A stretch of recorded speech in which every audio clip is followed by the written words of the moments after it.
जय श्री राम सभी को।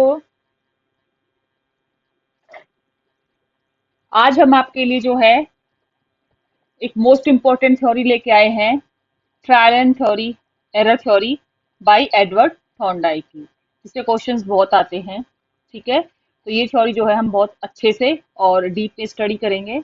आई होप आप सभी जो है अपनी प्रिपरेशन कर रहे होंगे। अगर जो लोग अभी नए जुड़े हैं हमारे साथ में, वो हमारे विद्या का ज्ञान चैनल पर जा करके वहाँ पे सारी वीडियो गिवन है सीडीपी की, तो वहाँ जा करके वन बाय वन देख सकते हैं, जो कि आपके लिए बहुत ही यूजफुल रहने वाली है। तो स्टार्ट करते हैं। जो ट्रायल थ्योरी है वो थॉर्नडाइक ने दी थी। थॉर्नडाइक को जो है फादर ऑफ मॉडर्न साइकोलॉजी, यानी कि आधुनिक जो मनोविज्ञान है उनके पिता में कहा जाता है। इन्होंने जो है कनेक्शनिज्म या एसआर बॉन्ड थ्योरी भी दी थी, यानी कि इनकी थ्योरी के बहुत सारे नाम हैं। एग्जाम में आपको कनेक्शनिज्म वर्ड भी देखने को मिल सकता है कि who give the connectionism theory, who give the SR bond theory. तो ये आपको पता होनी चाहिए, ये कीवर्ड है कि एक थ्योरी के अलग अलग नेम भी होते हैं। तो इन्होंने कनेक्शनिज्म भी दी है, एसआर बॉन्ड थ्योरी भी दी है, और फादर ऑफ मॉडर्न साइकोलॉजी भी एडवर्ड थॉर्नडाइक को कहा जाता है। इन्होंने एक बुक लिखी थी 1897 में, एनिमल इंटेलिजेंस। ठीक है, तो बुक का नाम भी आपको पता होना चाहिए। और इन्होंने जो है कैट्स के ऊपर अपना एक्सपेरिमेंट किया था। जैसा कि मैं आपको पहले बता चुकी थी कि हमें सिर्फ ये पता होना चाहिए किसके ऊपर एक्सपेरिमेंट किया था। एक्सपेरिमेंट को, क्योंकि हमारा पेपर क्या है, ऑब्जेक्टिव है, डिटेल में तो पढ़ने की जरूरत नहीं है कि उसमें कुछ आपको लिखना है, बस आपको मेन मेन जो कीवर्ड है वो पता होने चाहिए। अब जो ट्रायल एरर थ्योरी है, इन्होंने इसमें जो है थॉर्नडाइक ने अपने 8 लॉ बताए हैं। ठीक है, इन्होंने 8 लॉ डिस्कस किए हैं। 3 जो लॉ हैं वो आपके हैं प्राइमरी लॉ। ठीक है, और जो 5 हैं वो आपके हैं सेकेंडरी लॉ। तो हम वन बाय वन डिस्कस करेंगे कि प्राइमरी लॉ कौन से होते हैं, क्योंकि मेन एग्जाम में जो होता है इनके लॉ और थ्योरी का जो नेम गिवन है वो ही पूछा जाता है। पहला है प्राइमरी लॉ में हमारे law of exercise, effect, readiness. ठीक है, टोटल कितने हैं? 8 लॉ है, 3 प्राइमरी और 5 जो है आपके सेकेंडरी है। तो हम वन बाय वन जो है इनके लॉ को डिस्कस करेंगे। पहला है हमारा लॉ ऑफ रेडीनेस। थॉर्नडाइक कहते हैं किसी भी चीज को सीखने के लिए सबसे पहले आपको क्या होना चाहिए? रेडी होना चाहिए। जब हम कोई भी चीज सीख रहे हैं, सपोज एग्जाम्पल हम अपने एग्जाम की जो तैयारी कर रहे हैं, ठीक है, तो सबसे पहले उसके लिए क्या है, हमें उसके लिए मेंटली फिजिकली प्रिपेयर होना होगा कि भाई हमने स्टार्ट का फॉर्म फिल किया है या हमने सीटेट का फॉर्म फिल, कोई भी एग्जाम का फॉर्म फिल किया है, तो उसके लिए हमें क्या होना पड़ेगा? रेडी होना पड़ेगा। किसके लिए? अपनी पढ़ाई के लिए। तो वो कहता है कि when a person is mentally prepare to do task, satisfaction is felt and stop his creates annoyance. वो कहता है कि जब व्यक्ति किसी काम को करने के लिए तैयार होता है तो उसमें क्या होता है? संतोष होता है, और कोई उसे रोक भी नहीं सकता है, यानी कोई उसको स्टॉप नहीं कर सकता है कि अगर वो आप करना चाहते हो तो आप उसे करोगे और आपको कोई रोक ही नहीं सकता है। लेकिन when a person is ready to some work but is not allowed to do, he feels the annoyance. लेकिन जब कोई व्यक्ति किसी कार्य को करने के लिए तो तैयार है, लेकिन उसे अगर वो आप उसे वो कार्य नहीं करेंगे तो उसमें क्या है? वो खीज उत्पन्न कर देता है। एनोयंस होती है खीज। ठीक है, खीज यानी कि वो चिड़चिड़ा हो जाता है कि उसको वो नहीं करने दिया जा रहा है। And when a person is not ready to task, first make him ready। अगर एक पर्सन जो है काम करने के लिए रेडी नहीं है तो सबसे पहले आपको क्या करना है? उसे रेडी करना है। देखिए, रेडी होना और रेडी होने के बावजूद भी उसे काम नहीं करने देना। सपोज कीजिए कि अगर आप पढ़ने के इंटरेस्टेड है, आपकी पढ़ाई में कोई जो है कोई भी बैरियर आ जाए, तो आप क्या होगे? आप उस चीज के लिए एनोयंस हो जाएंगे कि मुझे पढ़ने क्यों नहीं दे रहे हैं। अब मैं मोस्टली क्या होता है, लड़कियों को शादी के बाद अलाउ नहीं करते बहुत से इन लॉज कि भाई अब घर संभालो, ठीक है, नहीं कर पाओगे जो भी है। तो वो रेडी तो है पढ़ने के लिए, बट क्या है, उन्हें अलाउ नहीं किया जा रहा है, तो वहां पे वो फील चीज उनके अंदर उत्पन्न हो जाती है। तो सबसे पहले क्या है कि हमें रेडी करना है अपने आप को किसी भी काम को करने के लिए। दूसरा लॉ कहता है हमारा लॉ ऑफ एक्सरसाइज। अब आप रेडी तो हो गए हो, आपने काम भी कर लिया है, लेकिन अब आपको क्या करनी है? Exercise.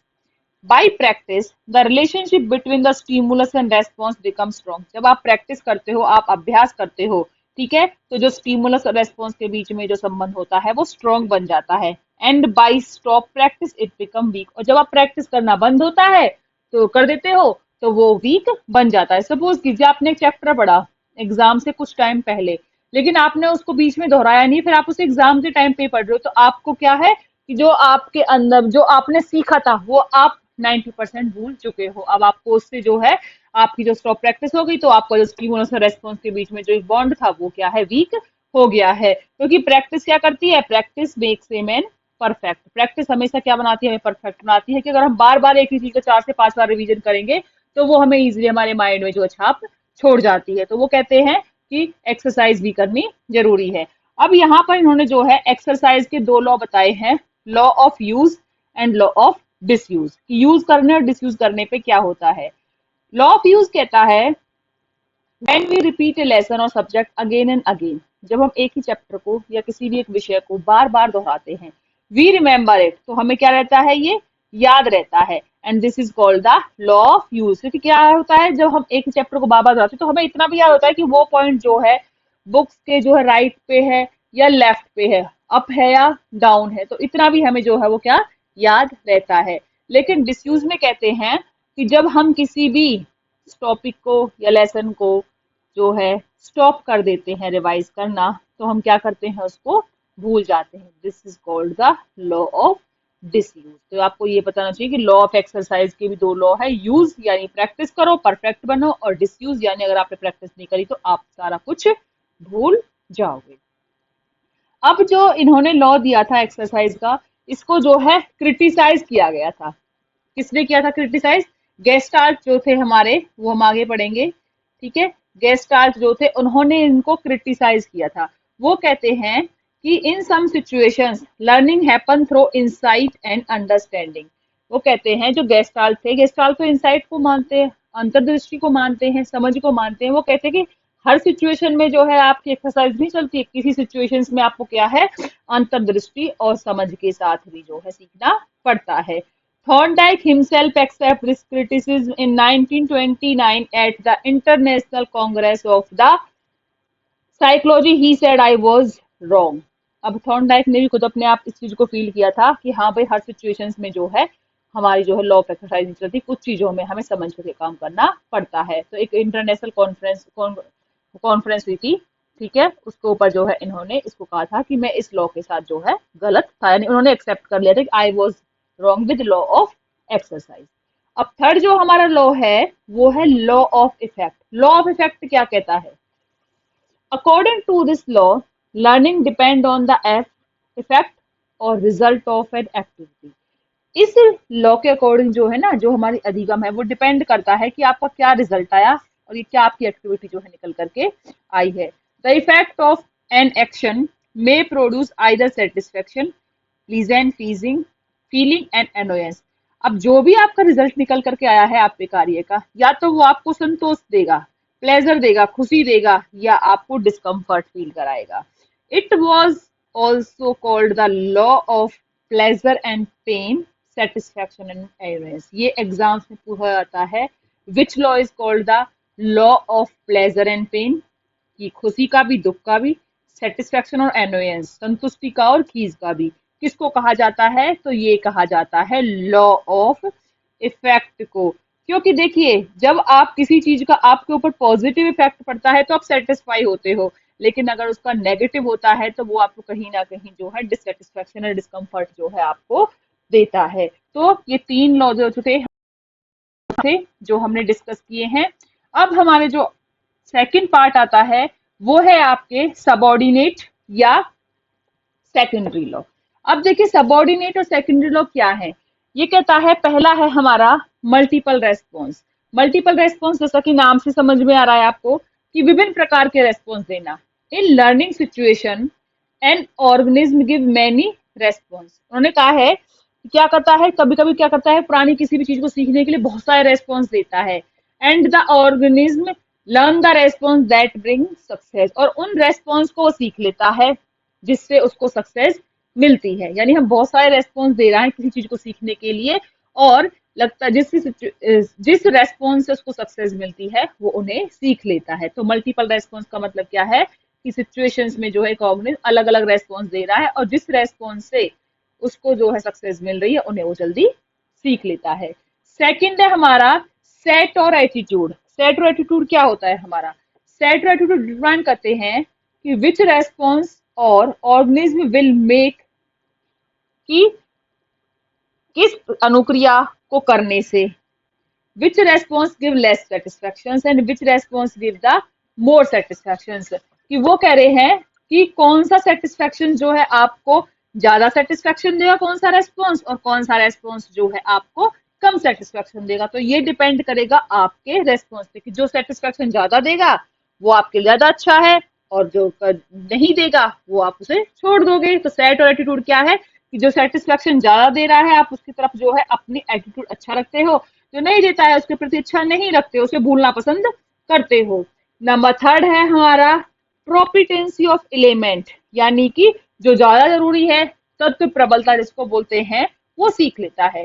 The learner first learn the element that are more important. अब हम क्या करते हैं, हम जब एग्जाम के लिए कोई भी चीज पढ़ते हैं तो हम क्या करते हैं, मेन मेन टॉपिक्स पढ़ते हैं कि भाई हमारे एग्जाम के ज्यादा जरूरी क्या है। तो यहाँ पर लर्नर क्या करता है कि जो एलिमेंट ज्यादा जरूरी है उन्हें सीख लेता है, and less important element are later, बाद में सीखता है जो कम जरूरी है।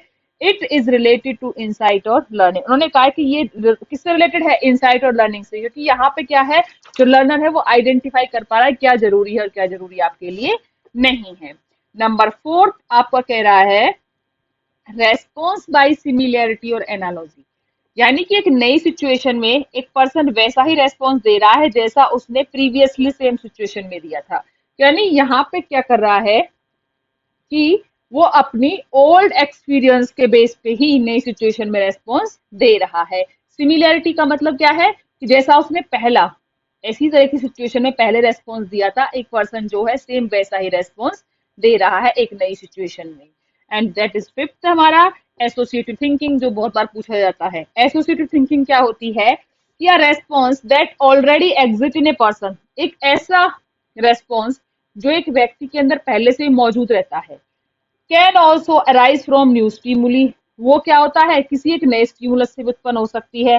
For example learning to ride a bicycle after learning to ride a scooters. उन्होंने कहा कि साइकिल से स्कूटी चलाना, कहते हैं ना कि जब अगर किसी पे साइकिल चलानी आती है तो वो स्कूटी आराम से चला लेता है, कि यानी उसके अंदर जो है साइकिल चलाने का जो रेस्पॉन्स है उसके अंदर ऑलरेडी जो है एग्जिस्ट है एक पर्सन के अंदर, और उससे वो नया स्टिमुलस कैसे सीख सकता है, स्कूटी को चलाना। तो एसोसिएटिव थिंकिंग क्या है उसकी, कि जो पहले उसने सीखा हुआ है, ठीक है, तो उसको एक नई सिचुएशन में भी ढाल सकता है। तो ये आपके जो है ट्रायल एंड थॉर्नडाइक थ्योरी के जो है आपकी 8 सब लॉज थे, 3 आपके प्राइमरी एंड 5 आपके सेकेंडरी। आप आई होप आप लोगों को जो है ऑल टॉपिक्स जो क्लियर हो, तो please share our channel with your friend circle में, जिससे कि सभी लोगों को इसका बेनिफिट्स मिल सके। थैंक